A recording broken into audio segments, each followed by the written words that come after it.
Welcome to the Sunset Stories channel. Don't forget to subscribe and share your favorite stories with your friends. Thanks for your support and enjoy watching. My name is Kevin, and I'm 32 years old. If you had told me a year ago that my own mother would conspire with my fiancé to cheat on me, with my own brother, no less, I would have thought you utterly insane. But life can sometimes be stranger than any twisted fiction. What they did nearly destroyed me. And in the process, I became someone I never imagined I could be. Looking back, I can hardly believe how orderly and normal my life seemed before everything fell apart. I was working as a construction supervisor in Redwood, putting in 50 or 60 hours a week. The pay was decent, covering my expenses with enough left over to save. In my free time, I focused on building a future with my fiancée, Emily, who was 4 years younger than me. We had been together for almost 3 years, engaged for about 6 months, planning a beautiful wedding for the next August. My mother, Barbara, is in her mid-50s, a loud and energetic woman with a fierce personality. As a child, I never recognized her pushiness as anything unusual. But as I grew older, I realized that what she called motherly love was often little more than a desire to control every aspect of my life. She had opinions on everything I did, from my job to the way I spent my weekends. Meanwhile, my younger brother, Henry, who is 29, worked as a fitness trainer and loved showing off his sculpted body. He flaunted his muscular arms, wore tight t-shirts, posted gym selfies, and enjoyed the attention from his social media followers. My mother couldn't get enough of it. "Look at Henry," she would say. "He's always in great shape, a real athlete." Then she'd look at me and sigh that I was too much like Dad. Always at work, never around to charm people. As for Emily, when we first met, she was a sweet, soft-spoken young woman working as an administrative assistant at a kids' center. She hoped to become a teacher one day, once she finished her part-time studies. Like most couples, we bickered occasionally, but we were generally happy. Trips to the movies, plans for a future home, even thinking about getting a puppy. Nothing hinted at the bombshell that would drop later. The warning signs showed up when Mom began making strange remarks about Henry to Emily. One evening, during a family dinner, Mom poured wine and suddenly said to Emily, "Look at Henry's biceps. Have you noticed how rock solid his arms are? It's like he could lift a house." I frowned and told her to change the subject. But Mom kept going, "Don't be upset, Kevin. I'm just telling the truth. Henry really is an impressive guy." Emily looked embarrassed and mumbled something like, "Yeah, Henry's in great shape," then changed the subject. I found it odd, but shrugged it off as just Mom's usual tactlessness. Little did I know, it was only the start of something far worse. A few weeks later, I got so busy with a new wave of construction contracts that I was leaving the house at 6 in the morning and returning late at night. Emily complained that we were barely spending any time together, but I believed I was doing the right thing by making good money for our future. Weddings, after all, don't pay for themselves. I also noticed Emily constantly checking her phone, smiling at incoming messages, and turning the screen away whenever I walked by. I joked, "Who are you talking to so secretly?" She dismissed my worries. "Oh, just my friend Jenna from work. She wants us to travel together someday." Yet something fell off. I sensed that there were messages she wasn't comfortable sharing with me. Meanwhile, my mother kept inviting Emily over under various pretexts. Wedding decor planning, help me pick out new curtains, or let's finalize invitations. Whenever Emily came home after these visits, she'd be quiet, uneasy, often locking herself in the bedroom to read or watch something on her phone. Whenever I tried to get an explanation, she would dodge my questions, saying only that my mother gives a lot of advice and she didn't know what to make of it. Things came to a head one evening when I decided to finish work early. I drove straight to my parents' house, thinking I could help them with the wedding plans. As I approached, I heard my mother's voice through the slightly open living room window. "Emily, understand this. Kevin is too much like his father. Always obsessed with work, no romance, no attention. But Henry, he's a real man, always here, ready to help. Trust me, a woman needs that. Emily muttered, he's working for us, though. He wants a solid future. Mom cut her off. Sure, that's what men like him say. But do you know what it's like to be married to someone who's never home? All you'll get is money, but no presents, no warmth. Henry, on the other hand, is so caring, and he's interested in your day-to-day life. Think about it.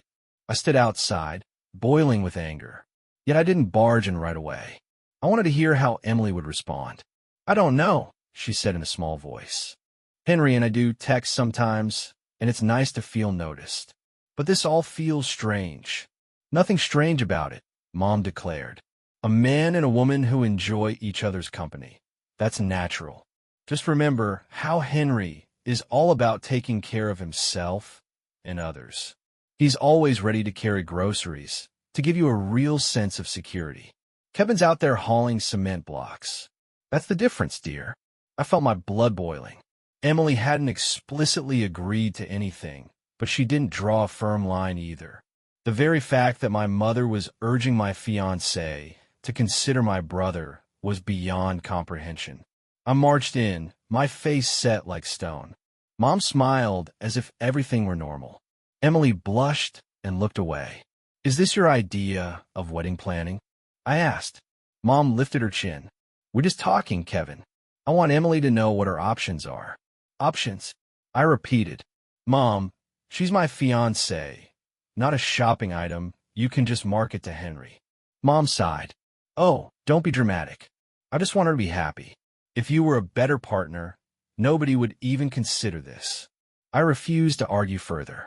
I told Emily we're leaving and took her home. On the drive, I stayed silent, knuckles white on the steering wheel. I was furious at my mother for her outrageous meddling, but also deeply unsettled that Emily seemed so passive about it all. Once we got home, I demanded an explanation. Emily said, Barbara keeps talking to me about my future. She insists you're never around. Henry has reached out, but nothing is really going on. Her words rang hollow. We ended up in a tense standoff, more or less calling a timeout on wedding planning. I suspected the relationship might be imploding, though Emily wouldn't admit it outright.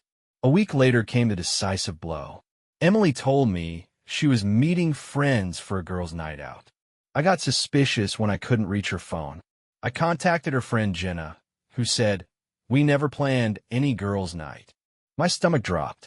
I drove to Henry's apartment, and sure enough, there was Emily's car in the parking lot. I watched from inside my own car for half an hour, mustering up the nerve to confront them. Finally, I went up to Henry's place and knocked. Henry opened the door, shirtless in his gym shorts, while Emily peeked out from behind him, wearing a sweater I recognized as one of mine. The living room had an open bottle of wine and a laptop playing a movie. Clearly, this wasn't some casual chat. How long has this been going on? I demanded. Henry smirked. Calm down, man. Don't start yelling. I repeated, how long? Emily's eyes filled with tears. About a month, she whispered. We never meant it to happen, but I felt a surge of pure rage. Henry attempted to lecture me. If you'd paid more attention to her, Kevin, none of this would have happened.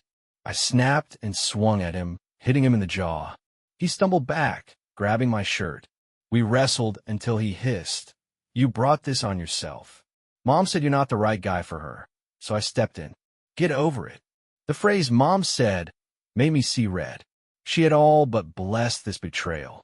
Emily stood there weeping, muttering excuses about loneliness and being manipulated by Barbara. I grabbed my keys and stormed out, shaking with fury. The next morning, Emily came to the apartment while I was at work. She took half her things, left the engagement ring on the table, along with a note. I'm sorry. I never wanted this pain. Maybe you'll forgive me one day. From that moment on, I was consumed by anger and heartbreak. My mother called me, somehow blaming me. You drove Emily into loneliness. Henry was just helping her. Accept it and move on. Move on? My own brother? My father, Martin, tried to neutralize the situation. Kevin, Your mother didn't realize the damage she'd cause, but I refused to listen. It was too big a betrayal for excuses. All at once, I'd lost my fiancée, any lingering respect for my mother, and all trust in my brother. Pain morphed into cold hatred. I felt as though the ground had collapsed beneath me, with no one to catch me. After the initial shock, a new determination took hold. If they could so casually tear my life apart, why should I lie down and take it? I knew a lot about Henry's business dealings, as well as my mother's professional life, and none of it was squeaky clean. Maybe it was time they faced consequences. Henry's fitness career was built on selling exclusive protein powders and diet supplements. In reality, he ordered cheap bulk product online, repackaged it, and sold it for triple the price. I had warned him before, someday, those shady methods will bite you, but he laughed it off. Now, I had a motive to expose it. My mother, Barbara, was a real estate agent who bragged about pushing the limits of the law, faking certain repair documents, tweaking sale prices, skirting taxes. Dad always turned a blind eye, but I knew how risky her maneuvers were. And these people felt justified in humiliating me, adding insult to injury. They expected me to stay in the family circle like nothing had happened. Henry and Emily, so sure they'd be the new happy couple. My mother telling me, "One day you'll find someone else, dear." I decided to strike back, legally, but with maximum impact. I spent a couple of late nights compiling evidence. Screenshots of Henry's social media ads where he promised miracle formulas without proper certifications. Photos of Chinese-labeled boxes disguised as premium European supplements. I even had access to some of his documents from a time when I helped him set up his phone. He never changed his passwords. The more I dug, the more incriminating it got. Next, I shifted my focus to Barbara's real estate files. I remembered her boasting about forging certain inspection results or adjusting property values. While it was borderline hearsay, there were enough digital breadcrumbs to raise suspicion if the right authorities got wind of it. I created a folder on my computer named Payback, stuffed full of PDF scans and screenshots. One morning, Dad called asking me to attend a family meeting. He said Mom and Henry wanted to talk things out. I agreed, purely to see if I could glean more information. When I arrived at the old family home, I found my mother, Henry, and, shockingly, Emily sitting together as if they were planning a dinner party. My father hovered in the background, looking helpless. Mom started, "Kevin, let's talk like adults. You're acting like you've been murdered. Emily isn't your property. She has her own feelings, and Henry's just been supportive. Why turn this into a scandal?" I stared in disbelief. A scandal? Mom, they lied and cheated behind my back. You encouraged it. She shrugged. Don't blow it out of proportion. If you had been a better partner, Emily wouldn't have even noticed Henry.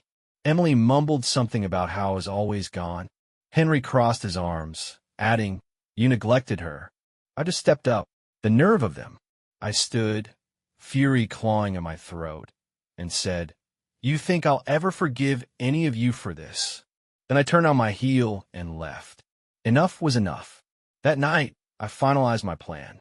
I composed anonymous reports, one to the state tax authorities and Consumer Protection Agency regarding Henry's suspicious supplement business, another to the local real estate board about Barbara's questionable deals, complete with screenshots and a note. I believe these might violate professional standards. I felt oddly calm, knowing the dominoes were about to fall. Within a week, the investigations began. Henry got a call from his gym asking about certain complaints from a concerned citizen. Suddenly, his cash-only supplement sales and questionable packaging raised red flags. He posted enraged messages online, complaining that haters are trying to bring me down. Mom's brokerage firm alerted her that an audit might be coming. Several recent clients voiced concerns about her property listings, hinting they might be overpriced or based on doctor documents. A rival realtor named Caroline, who'd always clashed with Mom, pounced on these rumors, telling potential clients, I'd be cautious dealing with Barbara. Meanwhile, I carried on with my life, going to work, eating my meals, sleeping just fine. A dark satisfaction settled in as I watched their house of cards topple under the weight of their own lies. I sometimes felt a pang of doubt. Was I being too harsh? Then I remembered walking in on Emily at Henry's apartment, remembering Mom's scornful tone. All sympathy vanished. A couple of days later, Henry's fitness brand was effectively shut down. The gym terminated his rental contract to avoid legal fallout. He tried to move his services online, but once people heard the allegations, nobody wanted to buy from him. Revenue dried up. My mother's situation was similarly bleak. 2 major home sale deals collapsed, tarnishing her success. Her coworkers began avoiding any affiliation with her, and the firm's manager cut her out of big projects. She had a mortgage on a high-end condo she'd hoped to flip at a profit, and now she was stuck with the payments. Word got back to me that Emily was torn between supporting the man she left me for and realizing that Henry was in deep trouble with no stable income. Whatever illusions she had about him being the stronger partner were crumbling before her eyes. She tried texting me a few times with apologies. I opened none of them, simply blocked her. If they thought I would cave in or reconcile, they were mistaken. Dad invited me over again for another peace talk. Out of curiosity, I agreed. The second I walked into the house, I felt suffocated by the tension. Henry glared at me, bandage across his nose from a minor fight he'd gotten into. Emily sat hunched in a corner, eyes red. Mom forced a tight-lipped smile and said, "Kevin, you seem well. Heard you got a promotion." I shrugged. Yes, I did. Hard work sometimes pays off. Henry, arms folded, stared me down. You must feel real proud, sabotaging your own family. I returned his gaze coldly. If you were doing everything by the book, you'd have nothing to worry about. Don't blame me for your choices. Mom snapped. Enough of this. Kevin, your father, and I think you're taking this too far.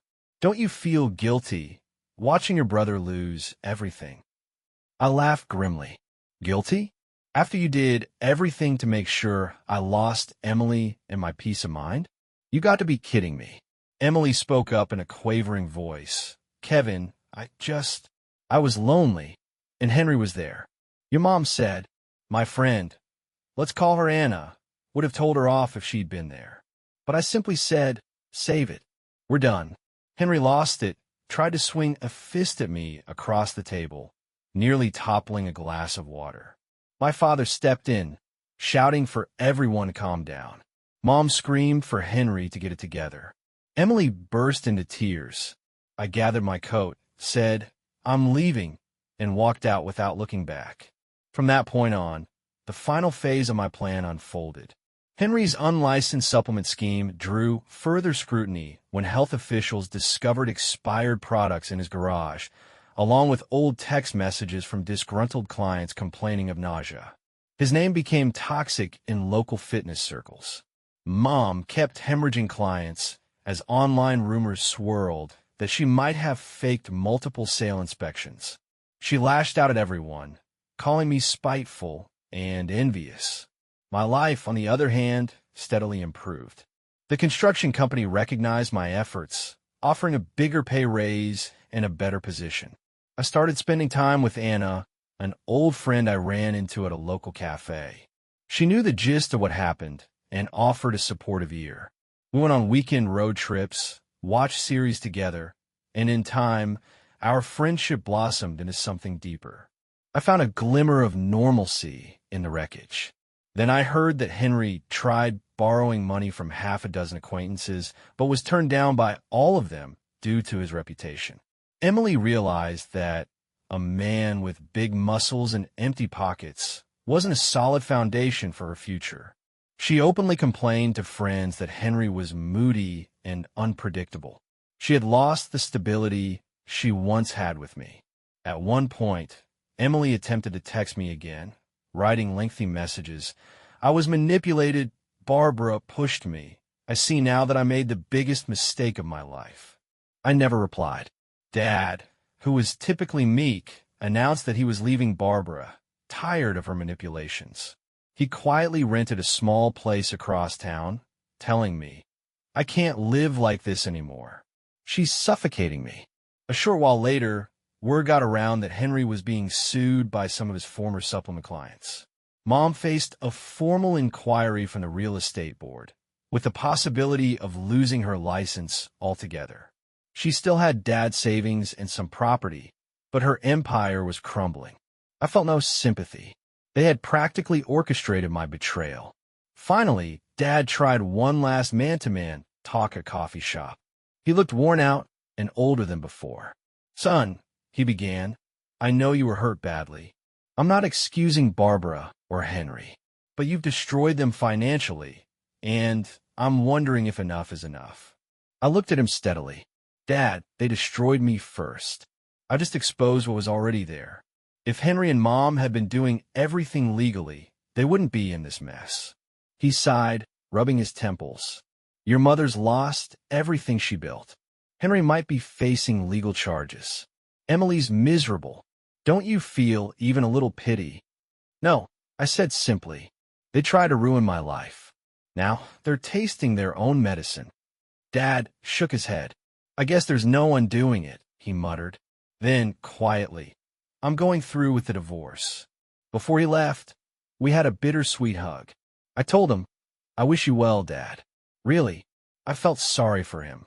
He, too, was a victim of Mom's controlling nature. Meanwhile, Emily was seen crying to mutual friends about how she regretted everything. Some people tried to guilt-trip me. "Kevin, she made a mistake but have a heart."